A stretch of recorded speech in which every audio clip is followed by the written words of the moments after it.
สบายดีเด้อพี่น้องมื้อนี้สิมาแกงหน่อไม้ซื้อมาจากตลาดเอ้าก็อ่อนแม่นล่ะพี่น้องเอ้ยแม่นมันแม่นอ่อนเด้จักสิกินหยังพี่น้องเอ้ยแต่ละมื้อแกงหน่อไม้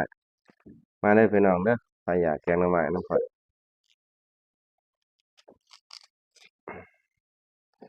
ใครอยากก็มาเด้อพี่น้องเด้อสิแกงเผื่อดอกมื้อนี้เมนูหน่อไม้พี่น้องเอ้ยนี่ปอกซะก่อน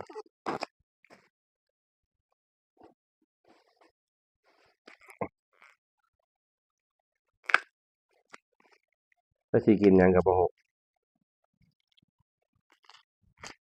เอ้าบ่งามครับพี่น้องเอ้ย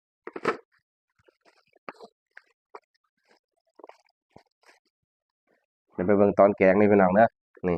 ถ้ากินนำผมเด้อครับเด้อมาพี่น้องเรียบร้อยแล้วจักเกินสิต้มแล้วนี่พี่น้องเอ้ยแล้วแต่ไผมักตอนน้อยตอนใหญ่มาหาข้อยอยากกินแล้วมาหาข้อยเด้อพี่น้องนี่กำลังสิแกงหน่อไม้เลยเห็นบ่นี่เคยกินมาแบบนี้พี่น้อง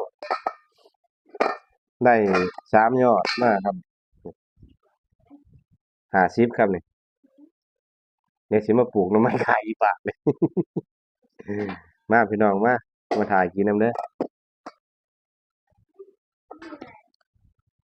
แล้วพี่น้องนี่เหลือแค่นี้แหละแล้วสิเอาให้เบิ่งน้ำเดือดพอดีพี่น้องเอ้ยเดี๋ยวสิไปใส่หม้อเป็นตาแซ่บไปเลยนี่อืมอืมเป็นตาแซ่บดีเหรอนี่พี่น้องโอ้กล้องก็บ่โฟกัสเพิ่นนี่พี่น้องเอ้ยเดี๋ยวไปใส่หม้อเด้อไปใส่หม้อไปใส่หม้อนำกันมาพี่น้องอุ้ยน้ำเดือดพอดีเลยโอ้